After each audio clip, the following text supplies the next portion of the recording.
Hi all, this is a quick run through of the end of the year procedures in Edge. It's best that you process the leavers after the end of school, but before the end of the calendar year. You can process them before the end of school, but you just have to be careful. You can't then change their class or do various things. So don't do that too early. Setting up the calendar can be done anytime. You can set that up um, any time before the year starts, and the same with adding or changing staff members and setting up the classes. Let's go through and have a look at these in a bit more detail. So processing leavers is done under People, Process Leaver, and by default it goes to Individual Student, but there's a tab there for final year students, which will allow you to set the end of the year, date, reason for leaving, transferred to another school, and you can then select all the students that you have and update them in one quick go.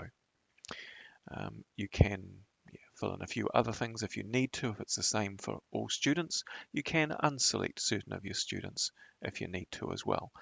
If you do this after the end of the year and the new year, then you'll actually end up with two sets of final year leavers, and you'll have to pick through the correct ones, which is why we say do this at the particular time. Okay, the calendar is the other one. There's a whole separate calendar video, but just quickly under admin, define school calendar allows you to just set the start of the year date and the end of the year date for next year. You will probably find that all the term dates are correct, and you can then put in any teacher only days, event days, or any extra public holidays such as local anniversaries. Setting up your classes for next year. So under People, define class next year, and you can create the new classes for 2018, set their teachers, and even set the students that are going to be in those classes, allowing you to print out lists for next year. So that's a good thing to do before the end of the year.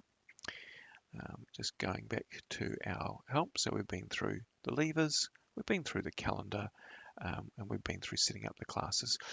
Sort of associated with the classes is adding and changing any staff members' details.